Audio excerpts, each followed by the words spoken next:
حضرت سالم مدینے کے بازار میں تھا۔ گرمی کی شدت اتنی زیادہ تھی کہ لوگ نڈھال ہو رہے تھے۔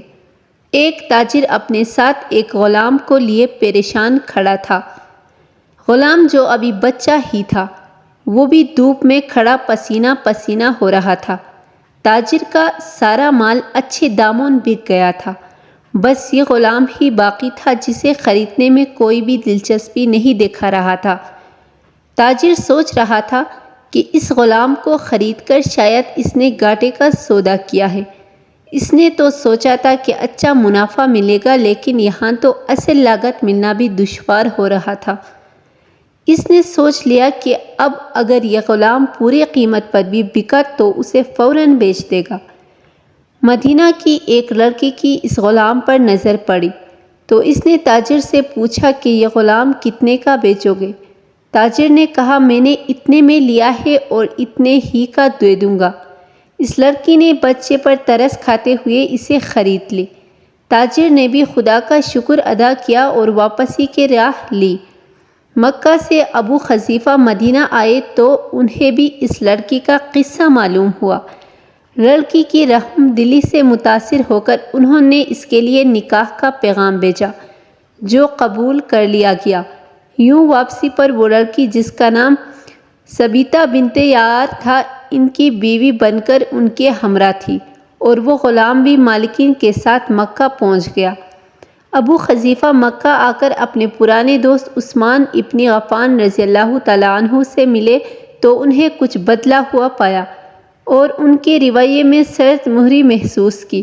انہوں نے اپنے دوست سے استفسار کیا کہ عثمان، یہ سرد مہری کیوں؟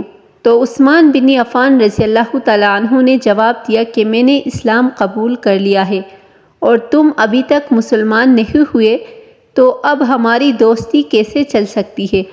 ابو حذیفہ نے کہا، تو پھر مجھے بھی محمد صلی اللہ علیہ وآلہ وسلم کے پاس لے چلو اور اس اسلام میں داخل کر دو جسے تم قبول کر چکے ہو۔ چنانچہ حضرت عثمان رضی اللہ تعالیٰ عنہ نے انہیں نبی کریم صلی اللہ علیہ وآلہ وسلم کی خدمت میں پیش کیا اور وہ کلمہ پڑھ کر دائرہ اسلام میں داخل ہو گئے۔ گھر آ کر انہوں نے اپنی بیوی اور غلام کو اپنے مسلمان ہونے کا بتایا تو ان دونوں نے بھی کلمہ پڑھ لیا۔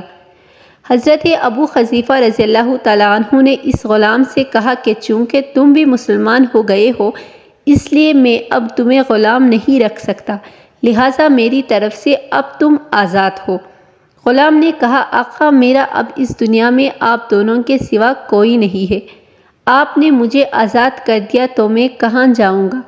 حضرت ابو حذیفہ رضی اللہ تعالیٰ عنہ نے اس غلام کو اپنا بیٹا بنا لیا اور اپنے پاس ہی رکھ لیا۔ غلام نے قرآن پاک سیکھنا شروع کر دیا اور کچھ ہی دنوں میں بہت سا قرآن یاد کر لیا، اور وہ جب قرآن پڑھتے تو بہت خوبصورت لہجے میں پڑھتے۔ ہجرت کے وقت نبی کریم صلی اللہ علیہ وآلہ وسلم سے پہلے جن صحابہ کرام نے مدینہ کی طرف ہجرت کی، ان میں حضرت عمر فاروق رضی اللہ تعالیٰ عنہ کے ساتھ حضرت ابو حذیفہ رضی اللہ تعالیٰ عنہ اور ان کا یہ لیپالک بیٹا بھی تھا۔ مدینہ پہنچ کر جب نماز کے لیے امام مقرر کرنے کا وقت آیا تو اس غلام کی خوبصورت تلاوت اور سب سے زیادہ قرآن حافظ ہونے کی وجہ سے انہیں امام چن لیا گیا، اور ان کی امامت میں حضرت عمر رضی اللہ تعالیٰ عنہ جیسے جلیل القدر صحابی رسول اللہ صلی اللہ علیہ وآلہ وسلم بھی نماز ادا کرتے تھے۔ مدینہ کے یہودیوں نے جب انہیں امامت کرواتے دیکھا تو حیران ہو گئے کہ یہ وہی غلام ہے جسے کوئی خریدنے کے لیے تیار نہ تھا۔ آج دیکھو کتنی عزت ملی کہ مسلمانوں کا امام بنا ہوا ہے۔ اللہ پاک نے انہیں خوش گلو اس قدر بنایا کہ جب آیت قرآنی تلاوت فرماتے تو لوگوں پر ایک محویت طاری ہو جاتی اور راہ گیر ٹھٹک کر سننے لگتے۔ ایک دفعہ ام المؤمنین حضرت عائشہ رضی اللہ تعالیٰ عنہا نے رسول اللہ صلی اللہ علیہ وآلہ وسلم کے پاس حاضر ہونے میں دیر ہوئی۔ حضرت سالم آپ نے تو توقف کی وجہ پوچھی تو بولے کہ ایک قاری تلاوت کر رہا تھا۔ اس کے سننے میں دیر ہو گئی اور خوش الحانی کی اس قدر تعریف کی کہ انحضرت صلی اللہ علیہ وآلہ وسلم خود چادر سنبھالتے ہوئے باہر تشریف لے آئے۔ دیکھا تو وہ بیٹھے تلاوت کر رہے تھے۔ آپ نے خوش ہو کر فرمایا، اللہ پاک کا شکر ہے کہ اس نے تمہارے جیسے شخص کو میری امت میں بنا لیا۔ کیا آپ جانتے ہیں کہ یہ خوش قسمت صحابی رسول اللہ صلی اللہ علیہ وآلہ وسلم کون تھے؟